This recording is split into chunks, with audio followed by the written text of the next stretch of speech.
নিরামিষ রান্নার দিনে এইভাবে মাখা মাখা ডাঁটা চচ্চড়ি রসা বানালে কিন্তু আর কিছুই লাগবে না।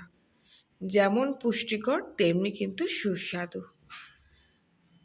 নমস্কার বন্ধুরা, কল্যাণীর রান্নাঘরে আপনাদেরকে অনেক স্বাগত। আজ আমি বানাবো লাল ডাঁটা চচ্চড়ির রসা। এখানে এই জন্য আমি 4টে এরকম ডাঁটা নিয়ে নিয়েছি। এগুলো অনেকে কাটোয়ার ডাঁটাও বলেন, আবার লাল শাকের ডাঁটাও বলেন। এবারে ডাঁটাগুলো এক এক করে কেটে নিচ্ছি। প্রথমে আমি ডাঁটার গোড়ার দিককার অংশ, যেটা মাটির নিচে থাকে, অনেকে শেকড়ও বলেন, সেটা ভালো করে পরিষ্কার করে নিচ্ছি। এগুলো কিন্তু খেতে অসাধারণ স্বাদ। গোড়ার অংশটা খুবই মিষ্টি হয় এবং শাঁসালো হয়, তাই জন্য এটা কিন্তু বাদ দেবেন না, অবশ্যই এই শিকড়টা নিয়ে নেবেন। আর শিকড়ের গায়ে যেটুকু মাটি থাকবে সেটা খুব ভালো করে এইভাবে পরিষ্কার করে নিচ্ছি।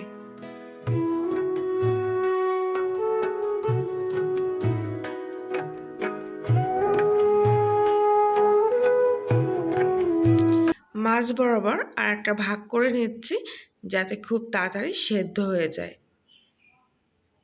বাকি ডাঁটাগুলো আমি একইভাবে কেটে নেব। ডাঁটাগুলো কাটা কিন্তু খুবই সহজ, শুধু গোড়ার অংশটা ভালো করে পরিষ্কার করে নিতে হবে। আর এরপর ছোট ছোট টুকরো করে মাছ বরাবর ফালি দিয়ে নিতে হবে। এইসব ডাঁটার পাতাগুলো কিন্তু একদমই ভালো হয় না, তাই জন্য সব কটা পাতাই কিন্তু বাদ দিয়ে দেব। আর পাতা যত খারাপ হবে ততই জানবেন কিন্তু ডাঁটাটা মিষ্টি হবে, কারণ যে পাতা পোকায় কাটে সেগুলোই কিন্তু আসলে মিষ্টি হয়। ডাঁটাগুলো সব আমি একইভাবে কেটে নিচ্ছি। সব ডাঁটাগুলো কাটা হয়ে গেলে আমি 2 থেকে 3 বার ভালো করে পরিষ্কার করে ধুয়ে নিয়েছি। আর সঙ্গে নিয়েছি কিছুটা কুমড়ো আর 2টো মাঝারি সাইজের আলু, ছোট করে টুকরো করে কেটে নিয়েছি। সঙ্গে নিয়েছি কতগুলো কাঁঠালের দানা। এই কাঁঠালের দানা কিন্তু এই লাল শাকের ডাঁটার সঙ্গে ভারী জমে। সব সবজিগুলো এখানে আমি রেডি করে নিয়েছি। এবার একটা বাটিতে 2 চামচ মতো সরিষা নিচ্ছি। আমি এখানে 2 রকম সরিষা মিক্সড করে নিয়েছি, সাদা আর কালো। আর দিয়ে দিচ্ছি তার মধ্যে 3টে গোটা কাঁচা লঙ্কা। একটু সামান্য জল দিয়ে ভিজিয়ে সর্ষেটা আমি বেটে নিয়েছি। এবার কড়াইতে সামান্য পরিমাণ তেল দিয়ে এর মধ্যে হাফ চামচি মতো পাঁচফোড়ন আর 2টো কাঁচা লঙ্কা মাঝ বরাবর চিড়ে দিয়ে দিলাম। ফোড়ন আর কাঁচা লঙ্কাটা একটু ভাজা ভাজা হয়ে আসলে এর মধ্যে আগে থেকে নিয়ে রাখা কুমড়ো আলুটা দিয়ে দিচ্ছি। এবার পরিমাণ মতো লবণ আর হাফ চামচি মতো হলুদ দিয়ে দেবো। কুমড়ো আলুটা তেলের মধ্যে কিছুক্ষণ একটু নাড়াচাড়া করে নেব।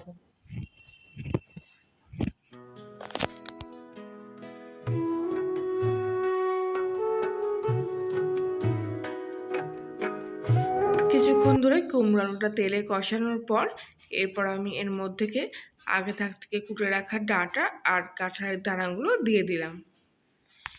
সব সবজিগুলো এবার একসঙ্গে আমি নাড়াচাড়া করে নিচ্ছি। কুমড়ো আলুটা আগে থেকে ভেজে নেওয়ার ফলে কিন্তু সবজির স্বাদটা আরও বেড়ে গেছে। এবার ডাঁটা দিয়ে কিছুক্ষণ কষে নেওয়ার পর এর মধ্যে আমি পরিমাণ মতো জল দিয়ে দেব। এখানে আমি হাফ গ্লাস মতো জল দিয়ে দিলাম ডাঁটা আর বাদবাকি সবজিগুলো সেদ্ধ হওয়ার জন্য। আগে থেকে আলাদা করে সেদ্ধ করে নিলে কিন্তু এর যে ভিটামিনটা আছে সেটাই কিন্তু বেড়ে যাবে, তাই আমি ডাইরেক্ট তেলে কষিয়ে সেদ্ধ করে নিচ্ছি। কিছুক্ষণের জন্য এবার আমি সবজিগুলো ঢাকা দিয়ে রাখছি। 10 মিনিট পর আমি ঢাকনাটা খুললাম আর গ্যাসের ফ্লেমটা এই সময় আমি মিডিয়াম ফ্লেমে দিয়ে রেখেছিলাম। মাঝে একবার নাড়িয়ে চাড়িয়ে দিয়েছিলাম।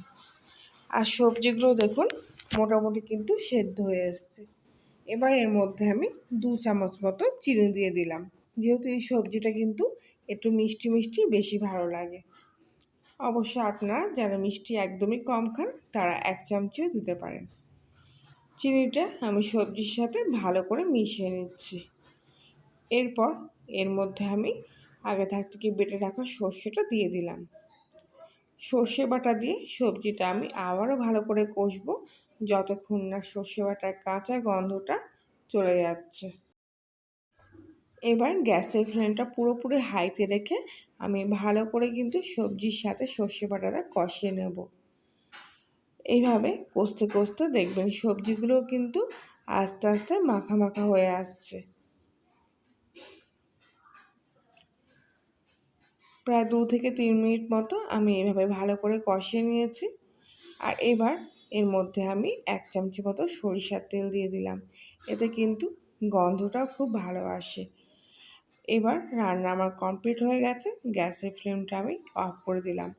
আর ভালো করে সর্ষের তেলটা সবজির সাথে মিশিয়ে নিচ্ছি। পুরো মাখা মাখা ডাঁটা চচ্চড়ি কিন্তু আমার রেডি হয়ে গেছে। এবার গরম গরম সার্ভ করব।